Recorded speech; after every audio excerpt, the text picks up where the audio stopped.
So Molly Ringwald is basically insufferable. I mean, she's been insufferable for a while now. I guess recently there was a convention in Chicago, and it featured the cast of The Breakfast Club for a reunion for the 40th anniversary. They were on a panel called Don't You Forget About Me. We have it right here, New York Post. Molly Ringwald wants fans to forget about a remake of The Breakfast Club. First of all, I do have to say, this is the best news from this article. This is honestly great news that we will not be getting a remake of The Breakfast Club, but I will say I don't necessarily believe her. Just give it some time. I'm sure in 5, 10, 15, 20, whatever years, we will be getting a remake of The Breakfast Club, and it will be exactly what you would expect it to be.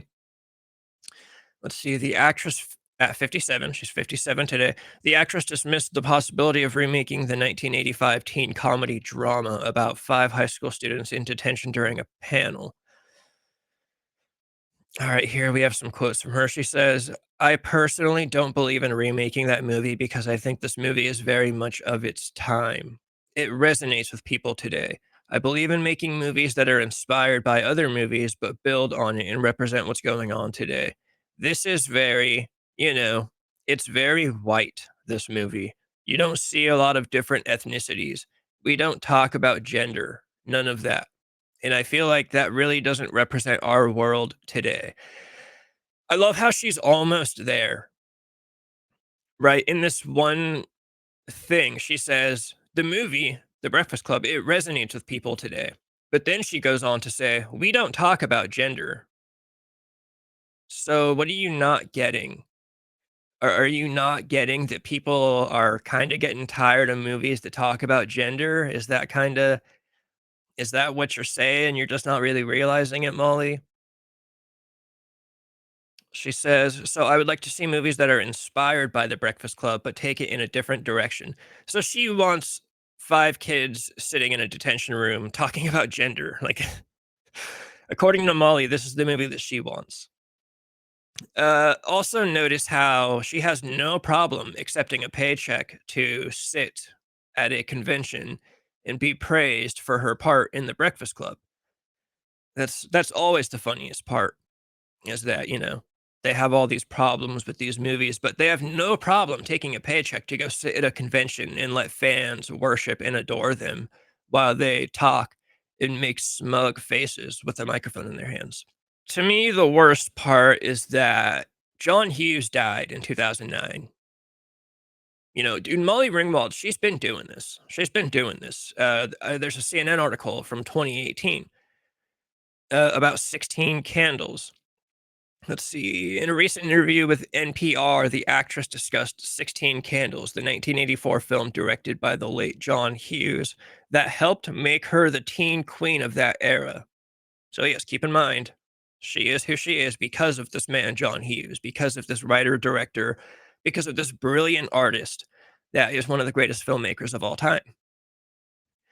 In the wake of the Me Too movement, some scenes are being viewed more critically today, such as the one in which the character Jake Ryan says of his unconscious girlfriend, I've got Caroline in the bedroom right now, passed out cold.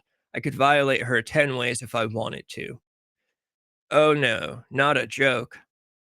Not an edgy joke in an 80s movie. I don't believe Molly Ringwald. I don't believe that she's sitting at home thinking about these things. I think she gets a microphone in her hands and she gets a camera aimed at her and she starts talking the way that she has been trained to talk in today's generation. Because even on the Wikipedia page, right? You go to the 16 Candles Wikipedia page. You look at all the work that was done to make sequels of 16 Candles. In 2005, Ringwald was said to be producing a sequel after having turned down previous offers. She says, I couldn't see how it would work. Now it seems right.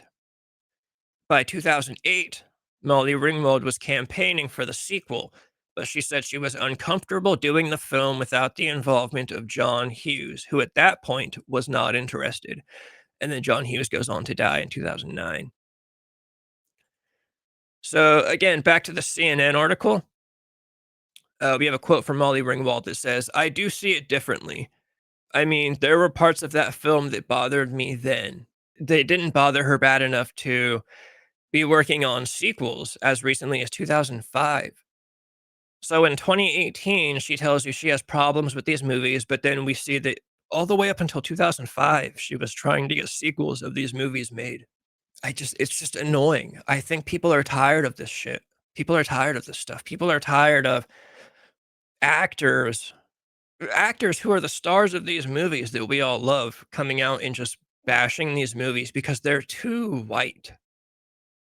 What the fuck does that even mean? Dude, there's 5 kids in the movie. Like, dear God. It'd be one thing if there was 100 kids in the movie and they were all white. Sure, that'd be one thing, but there's 5 kids in the movie. You're telling me you've never seen a group of 5 white kids hanging out? You can't fathom a situation in which 5 white kids get detention together? Like, it's a complete reach, first of all. It's a complete reach for her to even bring up the race of the people in the movie. Like, it's honestly. That's the funniest thing. She could have said anything else. She could have called it sexist, and I would have still had the same reaction, but I would have scoffed a little bit less if she would have gone after, something about it being sexist. But she had to call it too white. This movie with 5 starring characters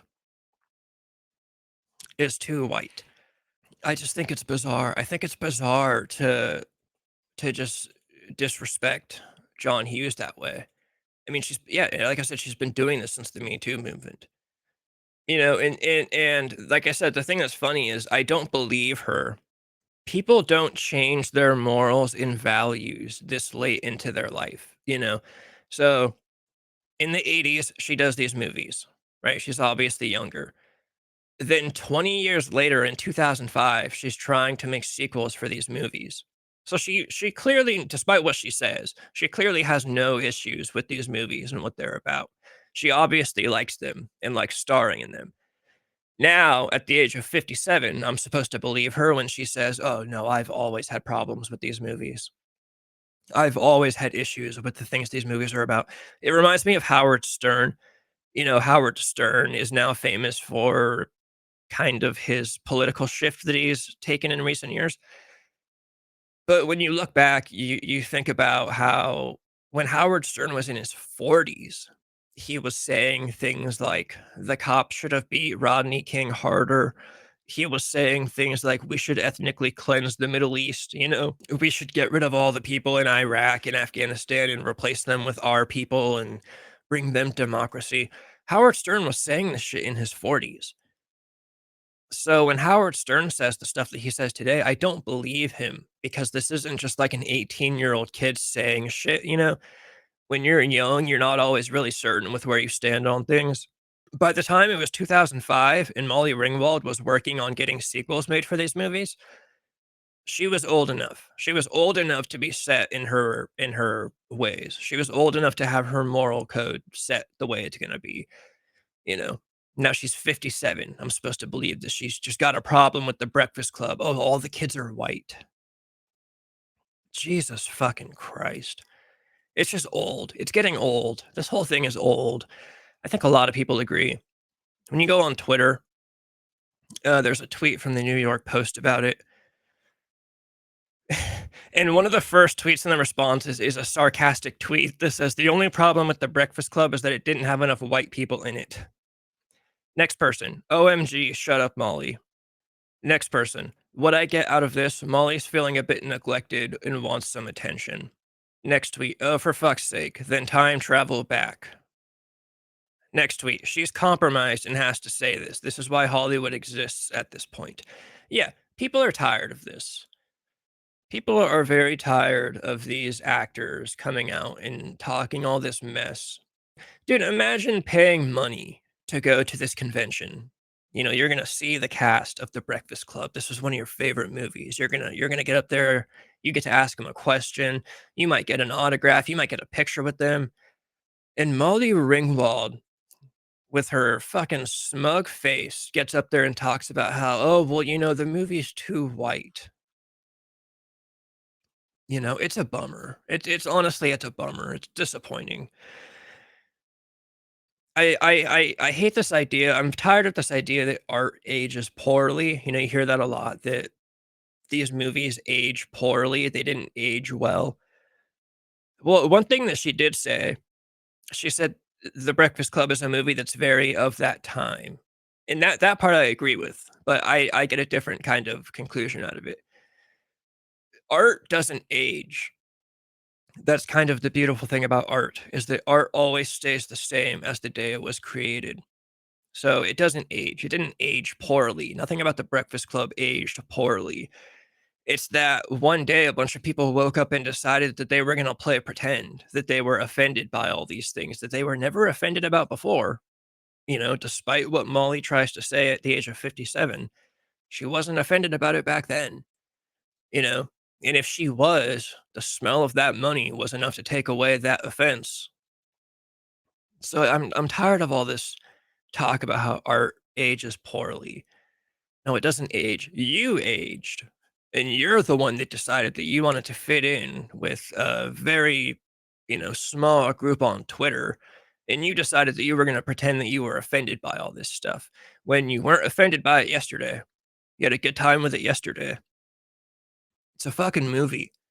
It's a movie. Nobody is saying that you should take advantage of an unconscious girl. No one's saying that. It's a fucking movie. It's a joke. It's And I think normal people get that. I think normal people understand that, and I think normal people are just tired of this stuff, Normal people are tired of it. Normal people are tired of seeing Molly Ringwald be a fucking multimillionaire her entire life, and then talk shit about the man who is not only dead, but is the man that made her a fucking millionaire, all because she wants some brownie points with a certain group of people on the internet. It's just annoying. It's just old. It's annoying, you know? I'm gonna watch 16 Candles tonight. That's what I'm gonna do. I'm gonna have a good time. And I'm gonna laugh. I'm gonna laugh extra hard at that joke. I'm gonna laugh extra hard at the part where Jake Ryan says he could violate his unconscious girlfriend. I'm gonna laugh extra hard at that part tonight, and I'm gonna have a great time doing it. And we're all here today to groove and have a beautiful time together, and that it's only the beginning.